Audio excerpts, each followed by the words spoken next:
Hello. You already have this handout from yesterday, and you would have already worked through it. I'm just going to go through a few key ideas. So you've already written and commented to yourself about different things that you've read. I know a fair game exists because you have an equal chance, so a 50-50 chance of guessing correctly. Okay, you have a 50% chance of being correct and a 50% chance of being wrong. The second last bullet point, if instead of tossing a coin, we drew pieces of paper out of a hat with the numbers 1 for tails or 2 for heads, then we would have a simulation of a coin toss.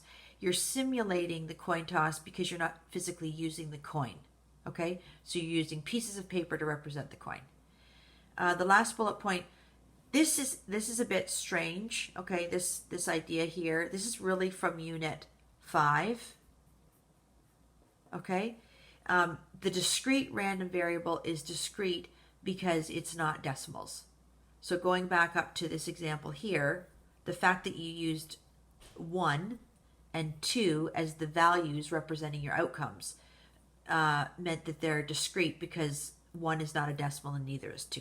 Okay, so don't worry too much about this.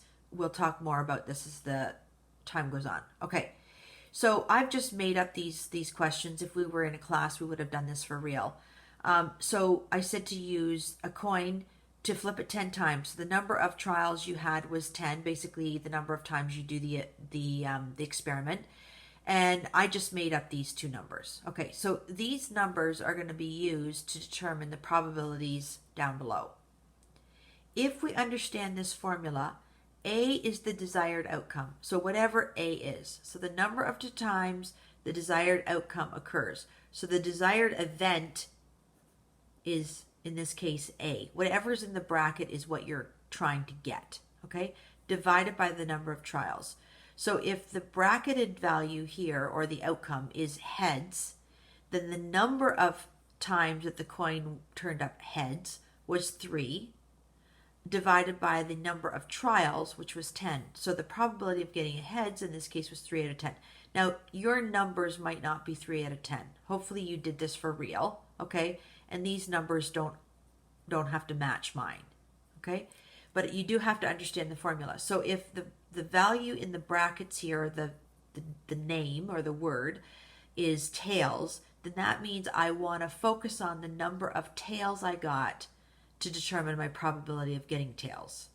So in this experiment, because the tails is in the brackets, it's the number of times the coin was tails, because that's the desired outcome, is tails, divided by the number of total trials. So here I go back and I say, okay, how many times did I get tails? I got 7, so that's my numerator, divided by a denominator of 10, which is my trials, okay? So these numbers have to match what's up here, okay? But your numbers will vary, right? What I wanted to draw our attention to was that these numbers here were experimental probabilities, that's what we call them, because the outcomes were determined by physically flipping a coin. Okay? All right. So then you were asked to draw or to determine the outcomes for this coffee game. It was on page 30 or 203. And I just wrote here a connection between a random event, which was on page 1, to the coffee game or the coin toss, and then a random variable. So if you want to pay attention to these, you can, but it's really not really that crucial. Okay, so what you should make sure of is that everybody is going to have weak numbers, okay, 1 through 10.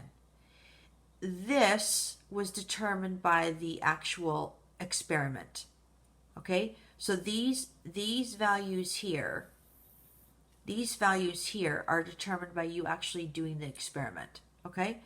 So me, having done my own experiment, I would have said, okay, so in week number 1, if I only correctly guessed wrong twice, then the number of times I pay is twice.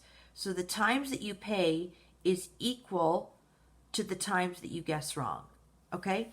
And these two numbers must add to give you 5, because that's 5 days in a week. Okay? So I think what were you doing? Oh, so you're flipping a coin. That's right. So in week 2, then, if I had to pay 2 times, it meant that I guessed incorrectly twice. So then on the flip side, if I had to pay 2 times out of this 5-day work week, then my friend, my neighbor, or my colleague would have had to pay the 3 remaining times because they have to add to 5 days in the week. Okay, so you would have done that for 10 times. In order to do the graph, okay, you want to pay attention to the following.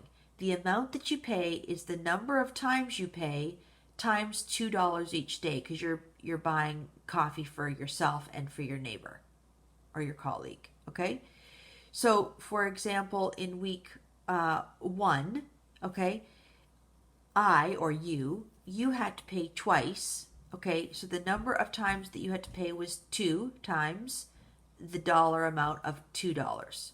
So 2 times 2 is 4. So that would have been my value here. And so on the y-axis, the amount that I pay on the y-axis, and the x-axis is the week number. So then I would just draw, I've just done this in advance, right? And then so I had to pay in week 2 times, but for every time I pay, I'm paying $2. So 2 times $2 is $4 each. So I get $4 there. And then week 3, I guessed wrong incorrectly once. Okay, so then the number of times I was wrong times $2 for the coffees. 1 times $2 is 2. So then week 3 was $2. Okay, so these totals are twice the amount of these. Okay, because it's the number of times I have to pay times the $2 for each cup. Okay, so then 4. Okay, 4. So week 4,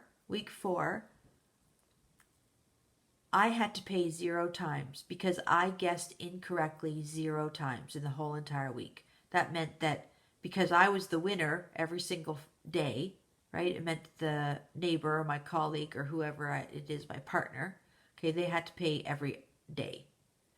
So 0 was the amount of incorrect guesses. So 0 times 2 is 0. So that means I have paid nothing, right, in week 4. Now your numbers are going to be different, right, because you didn't have the same values. So then week 6 and week 7, I guessed incorrectly 4 times. That meant that I had to pay every time I was incorrect, which, makes sense. The loser pays sort of thing, right? And then these heights for week 6 and 7 are the same because I had the same number of times that I had to pay. 3 times in week 8. So 3 times 8 is 6.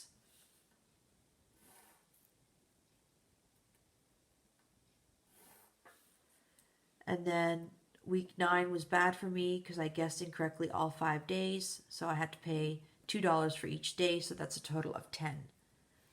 So I'm way up here.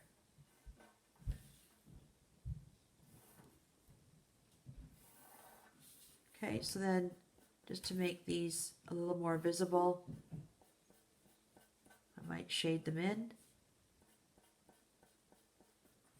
That was 8, 7, and 6 were the same height.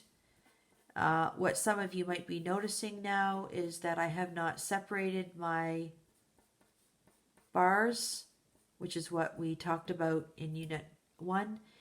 Now, because we're really trying to get Unit 4 to connect to Unit 5. Unit 5 is like a reintroduction of the normal curve, okay, the bell curve. So again, we're going to throw out all of the rules from Unit 1, which where if these numbers are not decimals, we have to separate them with a space, okay? So remember in Unit 3, just like now in Unit 4 and in Unit 5, we're not going to follow that rule, okay? So that's something that you need to pay attention to. So we're going to ignore the rule that we followed in Unit 1, okay? And we're going to ignore it again because we're trying to get these distributions looking like a bell curve, okay? So based on your results, explain whether or not the coffee game represents a fair game. Yes, because both participants have an equal chance of winning the game.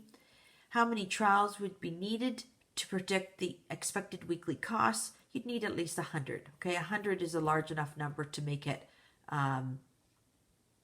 less likely to chance and more likely to theoretical probability, which again we're going to look at in 4.2. Would the game be fair if instead of tossing a coin, your partner rolled a 6-sided die? No, since the probability of guessing correctly is 1 out of 6, right? So the chance of winning is 1 out of 6 versus the chance of losing is equal to 5 out of 6, right? Because there's 6 sides to a die, right? So that's those numbers. That's not 50-50. Right? Okay, and part A, how much would you expect to pay each day? How much would your partner expect to pay? Well, if you're the one guessing, right, you're at the disadvantage. So if you're likely to be correct in 1 out of 6 times, which is what we said, then you'd most likely lose. Therefore, you'd pay $2. Okay, $1 per cup of coffee. So the chances of you winning are so low, the likelihood of you paying every single time is great. Versus your partner would expect to pay nothing since your chance of losing is 5 out of 6. So the fact that your chance of winning is low means your chance of losing is high. And every time you lose, you have to pay.